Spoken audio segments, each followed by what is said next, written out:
Bonjour à tous, bienvenue sur Alpha Perf.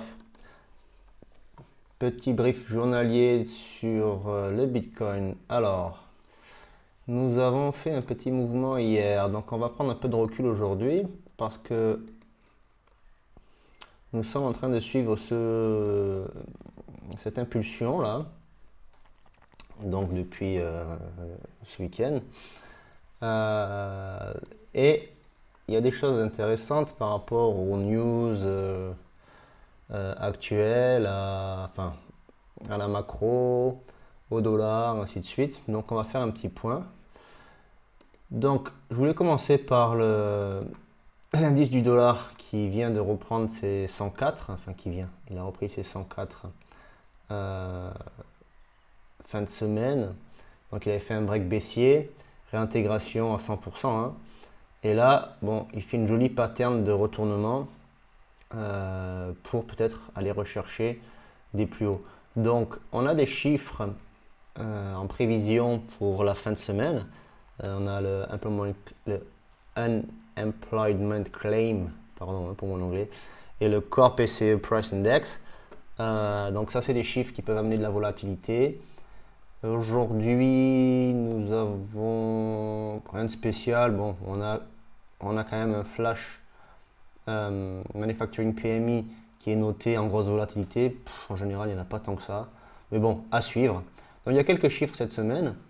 Voilà, pourquoi donc le dollar est intéressant? Ben, comme je vous ai déjà dit à plusieurs reprises, à partir du moment où le dollar remonte, la liquidité repart plus dans le dollar que dans les actifs risqués. Donc ça serait possible qu'on ait un Bitcoin qui dump.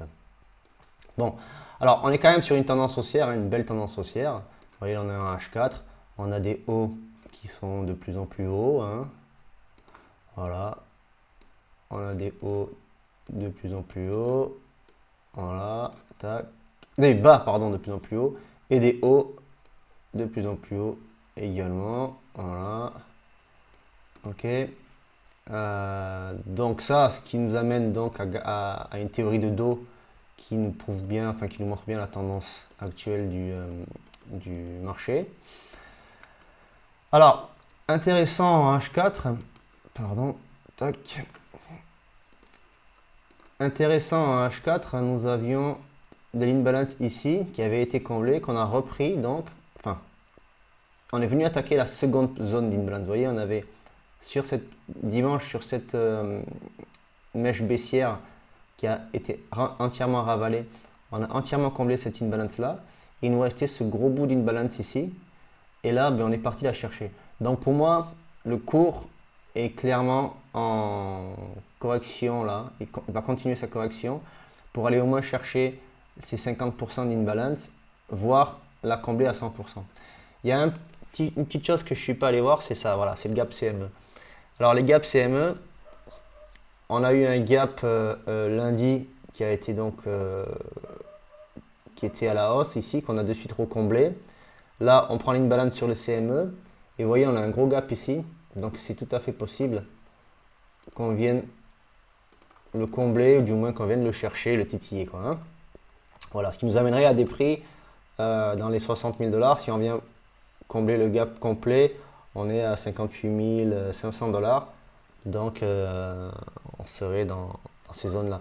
Ce qui fait que, alors voilà, ce qui fait qu'on reviendrait aussi combler ces imbalances ici. Parce qu'on a laissé en daily pas mal d'imbalances ici, des zones donc où le marché a laissé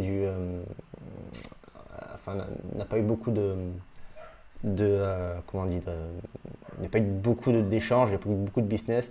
De suite, le marché est parti, donc il a laissé ces zones-là. Bon, c'est intéressant parce que ça nous fait quand même une zone ici de retournement, une grosse zone de retournement ici, qui correspond à l'imbalance daily, qui doit être aussi une imbalance weekly. Ouais, elle est plus haute, voilà. On a une imbalance donc daily ici, belle zone, mais on est aussi dans le comblage du gap CM. Donc, on va revenir en H4 et voilà, on coïncide avec cette même imbalance ici, H4, d'accord? Donc on a plusieurs zones d'intérêt pour baisser ce prix-là, pour continuer à baisser ce prix-là. Mais il ne faudrait pas... Alors, on pourrait casser ce plus bas en H4, ce qui nous ferait une petite tendance baissière en H4, mais il ne faudrait pas en daily, vous voyez, on a quand même un plus bas ici en daily, il ne faudrait pas qu'on aille les chercher, qui correspond à celui du H4, et il ne faudrait pas qu'on aille les chercher.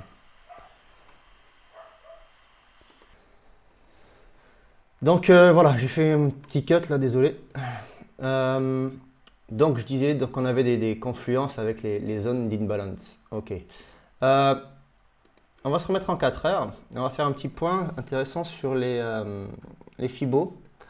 Donc, comme vous voyez, là j'ai tracé mon Fibo sur toute cette baisse. On a pris la zone des 61,8 donc de rechargement qui s'étend normalement jusqu'à la zone des 76,4 ou 78,6 pour certains, c'est comme on veut. Moi j'utilise les 76,4. Et là, voilà, ça veut dire que enfin, la hausse reste puissante, le momentum reste puissant, mais on est toujours en zone de rechargement. Donc là, on a vraiment les vendeurs qui sont actifs, quoi, hein. Donc voilà, là on se retourne dessus. Il ne faudrait pas qu'on réintègre et qu'on revienne chercher cette zone-là. Là, on reviendrait à un point baissier, un niveau, une possibilité baissière pour aller chercher plus bas. Maintenant, si on vise à aller chercher la liquidité des 75 000 et un ATH, alors on va tirer ces fibos-là. Donc je vais prendre celui-ci. Je le place à peu près, hein. Je ne mets pas les mains, ça m'est égal. Voilà. Et là, on peut descendre jusqu'au 23,6 qui va correspondre à un retracement fort, qui va nous donner donc la validation du momentum fort. Vous voyez, on est pile à 50%, pile. Enfin, on est dans les 50% de l'imbalance comblée. Donc on peut très bien continuer cette hausse avec ce petit retracement ici et repartir. On peut aussi retracer jusqu'au 38,2. Mais le problème du retracement du 38,2, bon, on comblerait 100% de cette imbalance. Mais le problème qu'il y a, c'est qu'on viendrait chercher un plus bas là. Donc ça voudrait dire qu'on pourrait faire un premier changement de tendance. Après, on est dans les 50 et les 61,8. Les 61,8, là, c'est que on vient chercher le gap CME et ainsi de suite. Mais par contre, si on vient chercher un retracement jusqu'au 61,8, c'est-à-dire la zone des 59 000 $, là, ça nous indiquerait en daily un retracement beaucoup plus propre pour une continuation haussière. Ce qui m'amènerait à penser que si on retrace jusque-là, là, on pourrait vraiment faire un mouvement qui va casser la TH. Voilà. Pas que le chercher, mais qui peut aller le breaker. Donc, en daily, on est sur un gros mouvement possible. Et ça serait très sain qu'on se retourne aujourd'hui, là, enfin qu'on se retourne depuis hier, hein, qu'on vienne chercher ce plus bas ici, qu'on vienne dans la zone des 50 à 61,8. Là, si on a une pattern de retournement en H1, là, je vais mettre un gros long pour aller chercher clairement ces niveaux-là. Maintenant, faites attention parce qu'on peut aussi écourter la fête, hein. On peut très bien donc être dans ce mouvement-là. Là, on est dans ces retracements ici et on va chercher plus bas. Voilà. C'est-à-dire que le mouvement, soit il a commencé ici, il nous fait 1, 2, 3. Soit on estime que celui-là, le mouvement est terminé. Il nous a fait 1, 2, 3. Et là, on commence un nouveau mouvement. 1, 2, 3, 4, 5. OK? Donc, on a ces deux probabilités. Alors, si on fait de l'héliotisme, on pourrait s'approcher d'une réalité pour voir, enfin d'une réalité, on pourrait s'approcher techniquement pour voir si on a une correspondance des vagues. Moi, je ne fais pas d'héliotisme, je prends mes indications dans ma price action pour me donner des idées. Après, bon, là on a breaké le bas, là on a pris une balance. C'est vrai qu'on a ce niveau-là qui a été protégé. On peut aller chercher la liquidité dedans. Pour moi, on n'ira pas beaucoup plus bas que ça, à moins qu'il faille vraiment faire peur à pas mal d'acteurs. Bon, voilà. Donc, étant court terme, étant trader court terme, moi je surveille ce mouvement. Je suis rentré en long ce matin ici pour vraiment un scalp. Bon, c'était du 15 minutes, hein. Voilà. Je suis rentré un peu plus haut, je suis rentré par là. Là, je dois être en négatif. Bon, si ici on vient rebondir, là je vous avoue que j'ai mon stop, il est collé là, hein. Mon stop il est ici, hein. Ouais, je crois que je l'avais mis à 400 pile. Enfin, je mets pas des chiffres pile, mais je vais le mettre à 398. Voilà, je suis par là. Donc, ce qui fait que bon, si on retrace, je me fais stopper. Et c'est comme ça. Mais là, pour moi, bon, un petit scalp pour un retournement technique est faisable. Maintenant, c'est des trades sans grande conviction. Je crois d'ailleurs sur mon Discord, j'avais mis que je suis pas rentré à 1% de risque, je suis rentré à 0,5% de risque en fait. Voilà. Donc, les 15 minutes, on va laisser tomber et on revient sur notre analyse technique H1 où, bon, ben, j'ai plus grand chose à dire, hein, juste à vous dire que faites attention au retournement, surveillez les zones que je vous ai dit juste précédemment et prévoyez donc un petit plan. Faites-vous bien un plan de trading pour rentrer sur des positions confortables avec des prix confortables. Donc surveillez bien votre dollar, ok, parce que pour moi le dollar, il y a pas mal de chances qu'il aille breaker, qu'il aille rechercher cette zone-là des 105. Là, le Bitcoin pourrait prendre du mal. Tous les actifs à risque pourraient prendre du mal. Voilà. Il y a quelques actifs qui ont l'air de vouloir décoller. Bon, toujours pareil, hein, quand on a une journée rouge, derrière on a une journée verte, hein. Même si elle est sans grand intérêt. Voilà. Niveau data, alors je vais aller voir BTC USDT. Là, je vous amène sur les datas, donc Open Interest, Spread, Funding, OBV, CVD, liquidation. Donc, on voit que le cours a été long, non, même pas. Non, l'Open Interest descend en H1, on va se mettre en H4. Alors, on voit l'Open Interest descendre. Le funding reste plus ou moins neutre. Bon, c'est très bâtard, il n'y a rien qui se passe en fait, hein. Les spreads sont toujours négatifs. Le CVD, voilà, il y a eu un petit pump CVD, ça revend déjà en H4. Bon, franchement, sur les datas, il n'y a rien de bien spécial pour ma part, hein, à détecter. Vous voyez, on a vraiment des spreads, des funding, pardon, qui sont très bas. Donc peu d'intérêt sur le long. Mais bon, là on a un open interest qui est monté avec des longs, des shorts, des longs, des shorts, des longs, des shorts. Donc des contrats s'ouvrent, mais pas énormément. Bon, elle a quand même un open interest qui est haut, hein, donc il y a du monde sur le marché, hein. Les liquidations, vous voyez, j'ouvre tout en même temps que vous, parce que je fais vraiment. J'ai rien préparé ce matin. Les liquidations, donc en 24 heures, on a de la liquidité à aller chercher en bas. Pas étonnant, on en aura aussi, hein, on en aura aussi. Passer en 3 jours. Voilà, on a cette liquidité en bas. On a toujours cette liquidité en haut là à 69 000. Donc possible qu'on aille chercher ça, faire un petit fake out baissier pour prendre la liquidité ici et repartir, hein, ce qui correspondra à notre rebond technique. Aller chercher cette liquidité là dans la montée, ça serait tout à fait cohérent. Après, bon, faites attention, hein, c'est des trades de retournement, on attend du retournement, on court après le prix, hein, donc on verra. Alors, hier, on a eu l'ouverture Ethereum, des ETF Ethereum, il ne s'est rien passé. Il s'est franchement rien passé, pour moi c'est un bid cet ETF. Bon, il y aura de l'intérêt dessus plus tard, hein, je pense.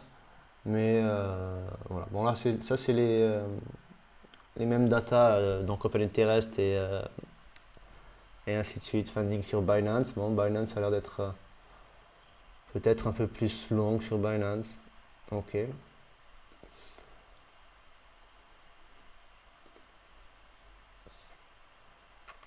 Là, on va aller voir les entrées sur Bitcoin et sur Ether des différents wallets, des tailles de wallets. Donc les retail rentrent, les whales vendent et les grosses whales font rien. Et là, sur Ether, les retail rentrent toujours à fond, sont en bloc, sont contents. Les whales vendent et les grosses whales vendent aussi. Franchement, c'est n'importe quoi. Ce genre de data, enfin, je fuis la charte, quoi. C'est horrible. Ça, c'est les retail qui achètent, hein, comme des bleus, hein. Et ça, c'est tous les autres. Donc voilà.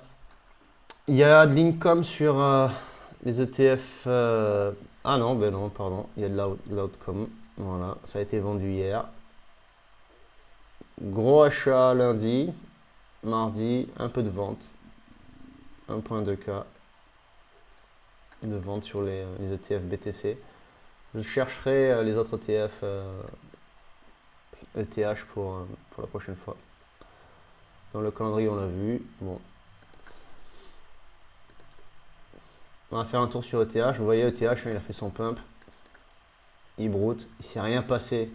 Il s'est clairement rien passé pour l'ouverture des ETF hier. C'est complètement. Enfin, c'est désolant. Il n'y a même pas eu un gros pump and dump, purée. Enfin, je trouve que c'est ridicule.